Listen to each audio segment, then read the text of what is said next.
Bismillahirrahmanirrahim. Assalamualaikum warahmatullahi wabarakatuh.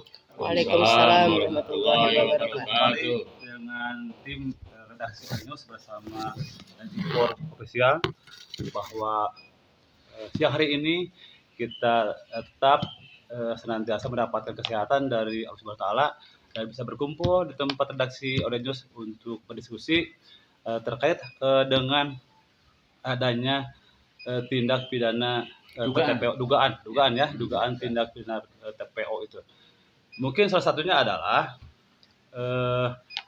bisa saja TPO itu kaitan dengan TKI ilegal. Di sini telah hadir Bapak Sunandar SH selaku penasihat hukum dari News juga. Kemudian ada Ibu Tuti, ada Pak Dadan, Bang Boim, termasuk ada korban yang bernama Ibu Is dari Wangoreja, Kecamatan Jalindung, Kabupaten Sukabumi. Kembali lagi ke hal pokok, yakni pada siang hari ini kita akan membahas tentang adanya dugaan TPO itu. Mungkin salah satunya adalah korbannya Ibu Is yang saat ini santer. Beliau adalah yang sudah dipublikasi di beberapa media, mungkin dari News maupun de facto bahwa Ibu Is ini adalah salah satu korbannya. Maka saya coba bahas di sini mungkin yang terbaru ya Bu Tuti, informasi tentang Bu Is itu seperti apa informasinya? Iya. Assalamualaikum warahmatullahi wabarakatuh. Selamat siang semuanya. Ini informasi terbaru dari Ibu Is. Kemarin tuh saya dapat laporan dari Ibu Is. Beliau sudah ada di Polres Pelabuhan Ratu sekitar jam 7 ya. Sekitar jam 7 ngasih kabar tuh. Nah, dia sekitar jam 10 ngasih kabar lagi ke saya bahwasanya 3 jam menunggu tidak ada kabar atau berita apapun dari pihak PPA.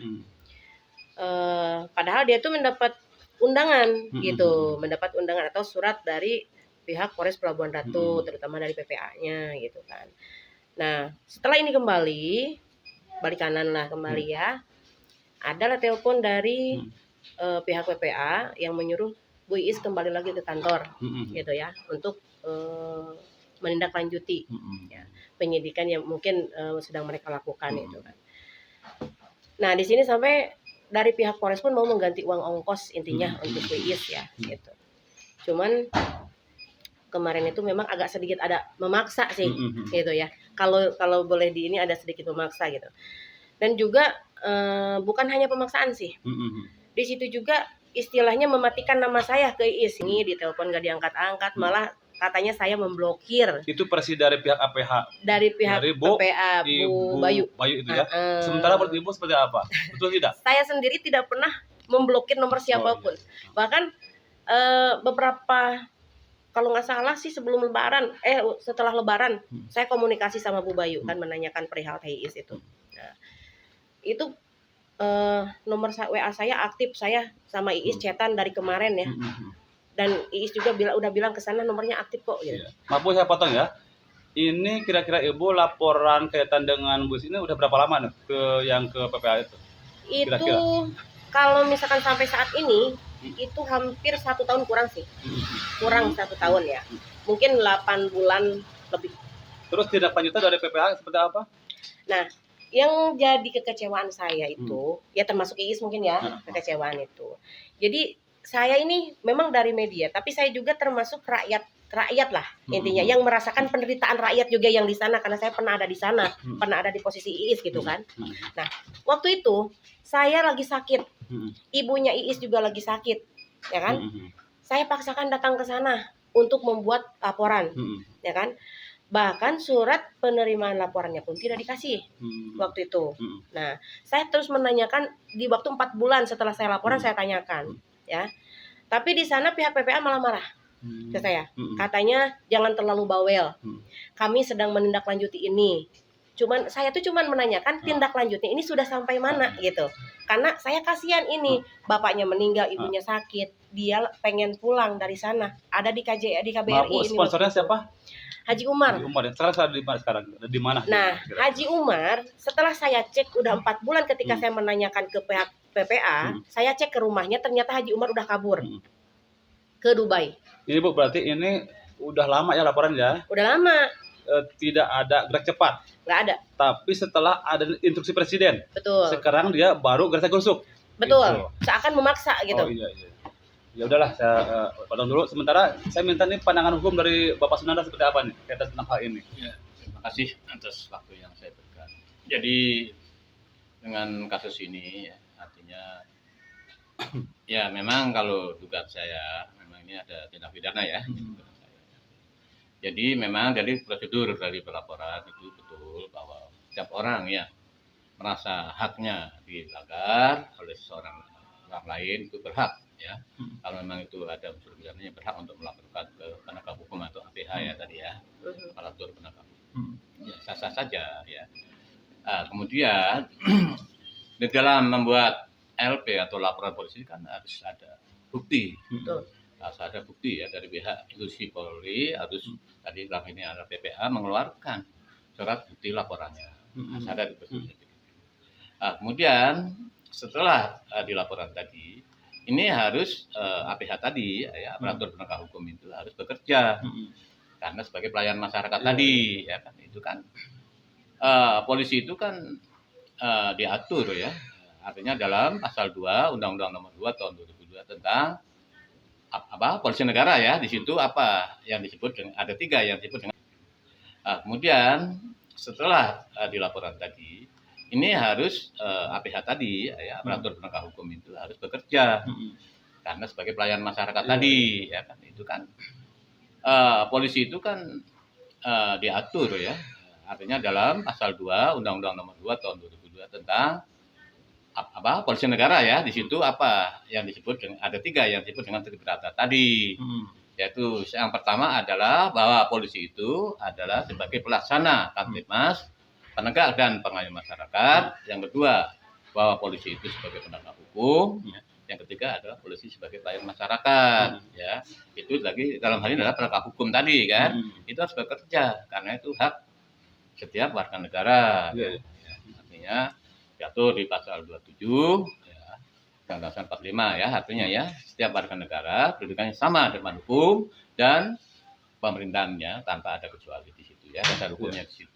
Itu memang ini kalau menurut saya ini adalah penegak hukum tadi dalam hal ini PPH tidak kooperatif, tidak melaksanakan tugasnya seperti yang diatur oleh undang-undang tadi ya jadi ada pembiaran di situ kalau menurut saya ya karena hingga sampai sekarang tidak jelas itu terlapornya ya apakah jadi tersangka atau tidak ya karena ada kejelasan jadi ya hak mengenai si korban menanyakan itu sah-sah saja karena itu ada perkap Kapolri ya itu SP2HP tadi ya haknya pelapor yaitu SP2HP itu artinya surat pemberitahuan perkembangan hasil penyelidikan itu sah saja ya pelapor menanyakan semacam itu untuk minta kepastian apakah perkara ini lanjut atau tidak kan begitu tentunya kalau tidak cukup bukti berarti kan terhenti ya SP3 kan. Kalau memang ada bukti yang cukup kan harus lanjut. Itu namanya pro justisia kan begitu. Itu penegakan hukum yang benar. Tapi rupanya di dalam ini ya dari PPA ini ya kalau menurut saya ya tidak profesional kalau menurut saya ya kalau menurut saya ya karena apa? Ya pembiaran ada pembiaran di sini. Padahal itu kan ya warga negara yang punya hak. Betul. Korban ini dia merasa dirugikan karena alat buktinya ya bukti materialnya itu jelas kok ada di situ ya ada korban ya yang artinya terus apa saya potong nih ini kan kemarin Bu Is udah dipanggil ke Pelabuhan Ratu tuh nunggu 3 jam ya diabaikan kemudian Bu Is pulang bahkan ada informasi ini tuh nggak disuruh masuk ini bahkan ada informasi nih kalau nggak besok nggak ke sana katanya mau jemput paksa nih ini Bapak sebagai penasihat hukum seperti apa nih pandangannya ya kalau menurut saya jemput paksa itu kan harus ada perintah apa alasannya ya setahu saya jemput paksa itu kan itu adalah pelaku ya pelaku tindak pidana yang dipanggil 1 kali tidak hadir 2 kali tidak hadir ketika jemput paksa itu prosedurnya ya itu diatur di KUHP memang itu ya tapi ini kan bukan pihak pelaku ini korban nggak perlu dijemput paksa ya harus minta kesadaran sendiri nggak perlu kan tadi polisi kan pelayan nggak boleh kecuali ya kalau si pelaku ini kemudian dipanggil sekali 2 kali tidak hadir, ketiganya memang harus dijemput paksa. Itu KUHP mengatur begitu. Instruksi Pak. Ya. Berarti kalau misalkan Bu Iis besok ini dijemput paksa oleh pihak Polres, Ya. ya kan? Dalam keadaan dia itu kan korban ya, Ya. bukan pelaku. Nah, berarti di situ di dalam chat tersebut kan tertera ya, kalau Ya. misalkan tidak mau kooperatif datang sendiri, mau dijemput secara paksa, Ya. itu udah bentuk menakut-nakutin nggak sih ke masyarakat? Ya sebetulnya gini ya, tergantung ya, jemput cara paksa itu apakah memang itu hanya intimidasi atau betul ya. Kalau menurut aturan yang benar tidak betul gitu ya, tidak betul karena KUHP tidak mengatur ya. Pihak korban dijemput paksa tidak ada pasal berapa, tidak ada diatur di KUHP ya.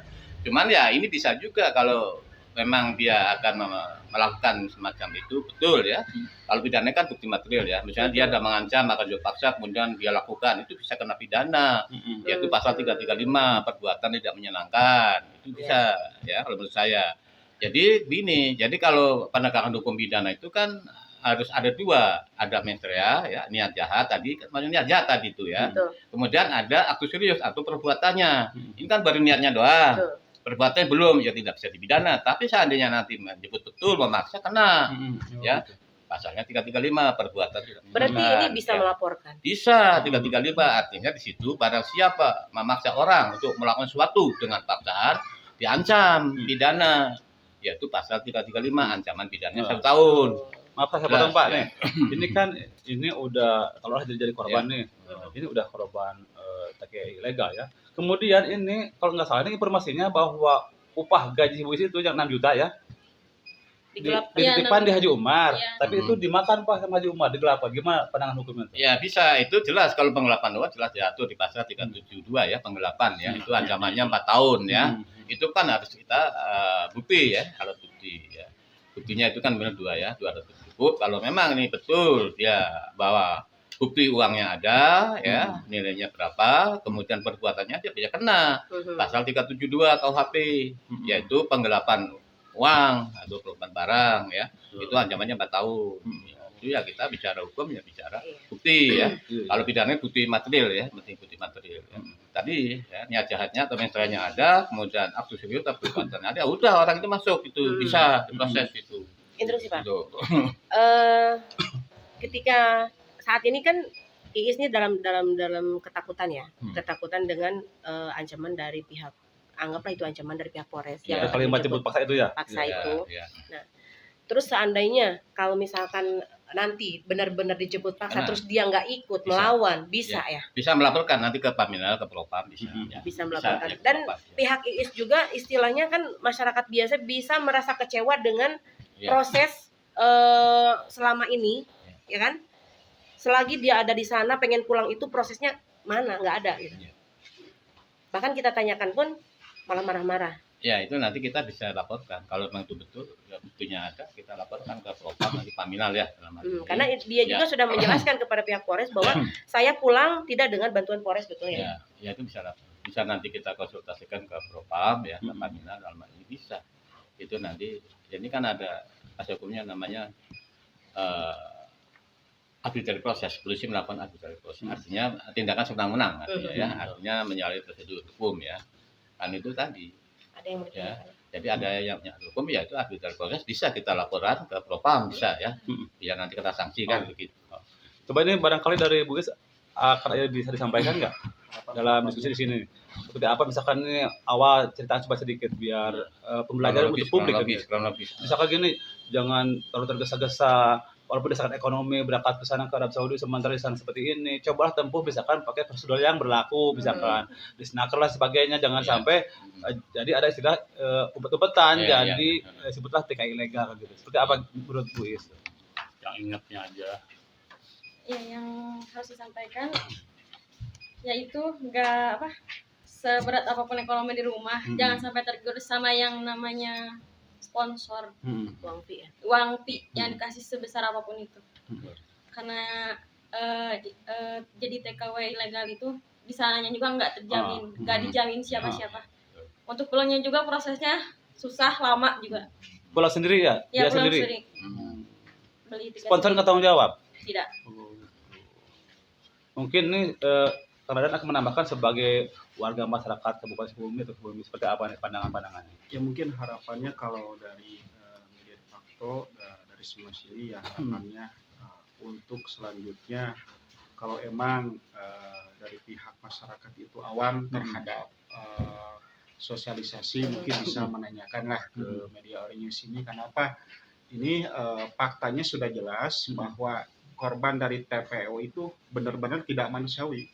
Makanya harapan dari Kang Dadan pribadi dengan tim, tolonglah untuk hal intinya masalah iming-iming dan apapun itu kalau seandainya tidak ada ikatan kedua belah pihak, janganlah dilanjutkan. Karena ini sudah jelas di Indonesia itu banyak korban TPPO itu sebagai pejuang devisa negara itu intinya digelapkan, artinya ditutup telinga lah atau tutup mata. Mudah-mudahan dengan hikmahnya ini ada edukasi seperti ini seluruh aparatur negara itu bisa terbuka lah.